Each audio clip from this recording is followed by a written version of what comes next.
bismillahi raxmaani raxiim. Waxaan salaamaya warbaahinta madaxa bannaan ee Jamhuuriyadda Somaliland. Waxaan ku salaamayaa salaanta islaamka. Assalaamu calaykum waraxmatullaahi wabarakaatu. Bacda salaan, waxaan doonaya halkan inaan kaga hadlo dhacdadii loo geystay labadii mas-uul ee xisbiga wadani saddexdii maalmood u dambeysay.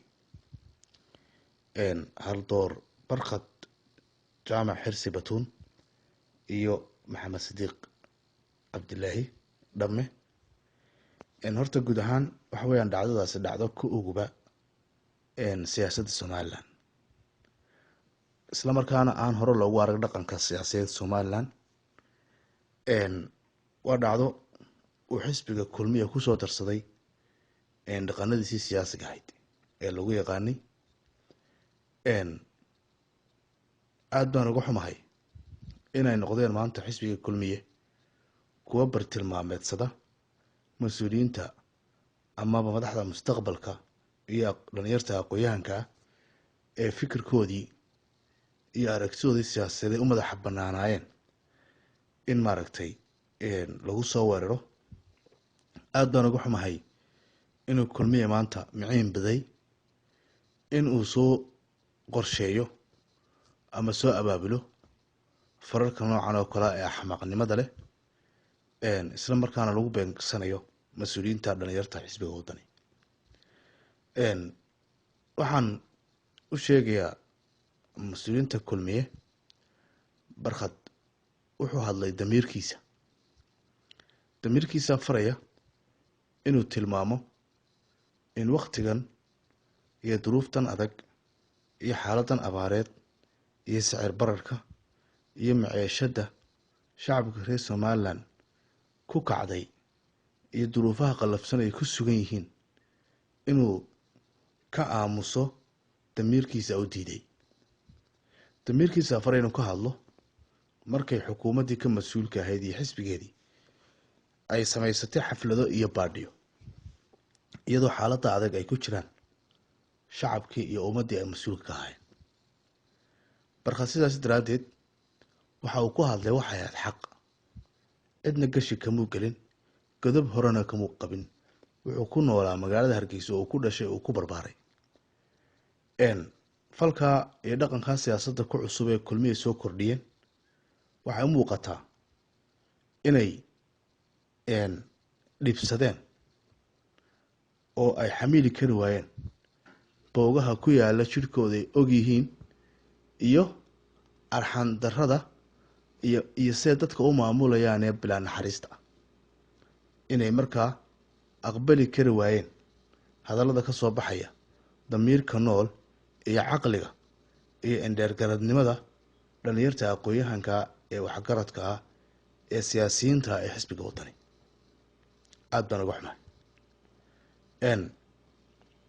kulmiye maadaamuu dhaqanka cusub la yimid ma fogeysanayo in mid ka xunna uu soo abaabuli doono musharaxiinta xisbiga wadani ee gudoomiye Cabdiraxmaan Maxamed Cabdilaahi Ciro iyo ambasador Maxamed Cali Cabdi. in dhaqankan oo kale iyo falkan oo kale loo soo abaabuli karo aniga ma fogeysanayo. waxaan u sheegayaa reer wadani meel ay joogaanba inay maanta laga bilaabo mas-uul ka yihiin nabadgelyada naftooda iyo maalkoodaba, inaynu mas-uul ka nahay nabadgelyada madaxdeena, inaynu maanta laga bilaabo u diyaar garowno inaynu difaacno nafaheena iyo madaxdeena iyo hoggaankeena iyo musharaxiinteenaba, maadaama aanay jirin xukuumad ka mas-uula dhibaatada badan ee dalka ka jirta, hadday tahay sixir barar iyo hadday tahay abaaro iyo hadday tahay maaragtay xaaladda noocaas ee ammaan daradaba. xukuumaddii ka mas-uulka ahayd iyo hay-adii ka mas-uulka ah haddii ay gabeen mas-uuliyaddii, horta waa inaynu diyaar garowno inaynu marka koowaad inagu qaadno mas-uuliyadda madaxdeena iyo xisbigeena iyo tanafaheenaba. musharaxa kulmiye ee arrintan caadaysteen waxaan u sheegayaa dalka Jamhuuriyadda Somaliland waxa uu qaatay nidaamka la yiraahdo multi-party system, nidaamka xisaabta badan. dastuurka Jamhuuriyadda Somaliland ayaa u damaanad qaadaya xuquuqda siyaasadeed ee qofka muwaadinkii leeyahay. qofka muwaadinkii waxa uu la midoobi karaa qofka isku fikirka yihiin. axsaabtana waxaa loo sameeyey in dadku ku noqdaan ama ay ku mudoobaan mabaadida. xorriyadda dastuurku damaanad qaaday ma aha mid lagaga hor joogsan karo caburin iyo cagajugleyn iyo falalka noocan oo kale.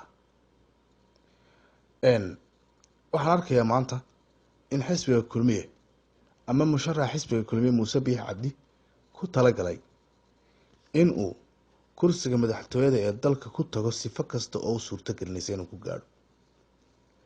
waxaan qabaa oo muuqato caddaana inuu Muuse Biixi ka kalsooni baxay shacabka, isla markaana hubo inaanu doorashada soo socota haddii loo dareero heli doonin kalsoonida ummadda, xisbigiisa iyo isagu toona.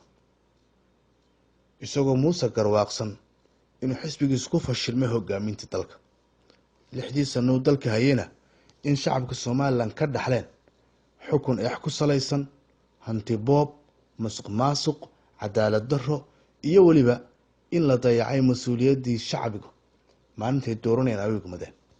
markii la dayacay, Muuse wuxuu garwaaqsaday inaanu ku helaynin siyaasadda faashilka ee xisbigiisa doorashada soo socota kalsoonida shacabka. saas daraadeed waxaa muuqata inuu musharaxa kulmiye Muuse Biixi Cabdi isu diyaariyey inuu kursiga ku gaari karo dariiqo kale oo aan ahayn dariiqadii dastuurku jideeyey ee ahayd one man one vote iyo doorasho xor oo xalaal. wuxuu isusayaa inuu kursiga ku gaadho waddo kaste, hadduu dhiig ku daadanayo, haddii qarannimada loo duminayo, haddii dadku u baaba'ayo. Muuse waxaa ka go-an inuu ku tago kursigaasi sifo kasta oo suurto gelinaysa. waxaan ogsoonahay inuu musharaxiin badan u soo laalaabay inuu axsaabtii qaranka u baabiiyey bar ka mid a ucid. waxaanu ogsoonay inuu golihii dhexe ee xisbiga wadani faragelin xooga geliyey isaga iyo xukuumadduba. waxaanu ogeyn in xisbiga kulmiye dhexdiisa iyo xukuumaddii dalkaba damaca Muuse Biixi loo baabiiyey, oo maalin qura 15 wasiir mabda-ooday cabreen ay uga dareereen Muuse Biixi daraadii.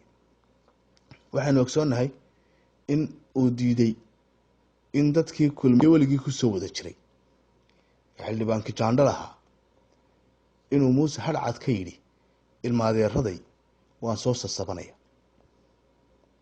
isla markaana uu deedafeeyey dadkii kulmiye soo aasaasay Xuseen Axmed Caydiid, Axmed Cabdi Nuur Kijaandhe iyo inta la halmaashaba. Muuse Biixi inuu deedafeeyey inay kulmiye habeen ay maaragtay irbad dunu geliyeen. maadaamay sidaa tahay, waxaan Muuse Biixi u sheegayaa dalkan iyo dadkan sidaa madaxweyne kaga noqon maysid. kuwa aad soo abaabulayso eed falalka burcadnimada ku soo abaabulayso u soo qorsheynaysaana sidaa cod kaga heli maayaan shacabka. waxaan u sheegayaa Muuse Biixi maanta waxaa caddaatay inaad dalkan iyo dadkan ahayn nin u qalma inuu madaxweyne ka noqdo. waxay noo muuqataa mar hadduu Muuse Jamaal iga reeba yidhi, dowladdii iyo dumiye yidhi, inuu maalin dhow madaxweyne siinaayo ku odhan doono ii qabo shirbeeleed madaxweyne lagu doorto. waxaan u sheegayaa Muuse Biixi inuu ogaado in shirbeeleed ay ugu dambeysay kii 97. ummadda Jamhuuriyadda Somalilandna ay go-aansatay inay ka baxdo nidaamka beelaha markii 2001 codeysay dastuurka ee aftida loo qaaday. isla markaana ay ummadda Somaliland go-aansatay in ay ku yimaadaan mas-uuliyiintooda heer degmo iyo heer baarlamaan iyo heer madaxweyneba doorasho xor ah oo xalaala. inay ummadda Somaliland go-aansatay inay samaysato political institutional law, dowlad ku dhisan mu'asasaad iyo qaanuun, oo qaanuunkaasi ku yimaadaan dhammaan xubnaha ka noqonaya institutionska dowladda xubinta inay ku yimaadaan sifo sharciya oo xor ah oo xalaala oo doorasho ah inay ku yimaadaan. waxaan ugu baaqayaa taageerayaasha xisbiga wadani ugu dambeyn maanta laga bilaabo xaq waxaynu u leenahay inay isdifaacno, inaydin ishubaysaan, madaxdiina ilaalisaan, idinkuna is ilaalisaan. maadaama haddii naftaada iyo maalkaaga iyo sharaftaada lagugu soo weerarana, diinta islaamku waxay ku faraysaa inaad shahiid tahay haddaad ku dhimato. saasi daraaddeed inagoon cambaarayn maanta odhanaynin labadaa dhacdo ee wiigan dhexdiisa dhacay, waxay inoogu filan tahay cibro inaynu ku cibro qaadano oo aynu filanno waxa soo socda. waxaan idinku baaqayaa markaa in madaxdana ilaashataan, musharaxiintana ilaalisaan, mas-uuliyiinta xisbigana ilaalisaan, nafihiinana difaacdaan. haddaad tihiin garabka dhalinyarada, iyo haddaad tihiin mas-uuliyiinta shadow ministerska, iyo haddaad tihiin musharaxiinta, iyo haddaad tihiin hogaanka iyo xogeyaanka iyo xogeeyayaasha ee xisbiga heer gobol iyo heer degmo iyo heer qaranba, waxaa waajib idinku ah inaa ilaalisaan ammaankiina, naftiina iyo maalkiina iyo hantidiinaba. aad baan idiin salaamayaa. wasalaamu calaykum waraxmatullaahi wabarakaatu.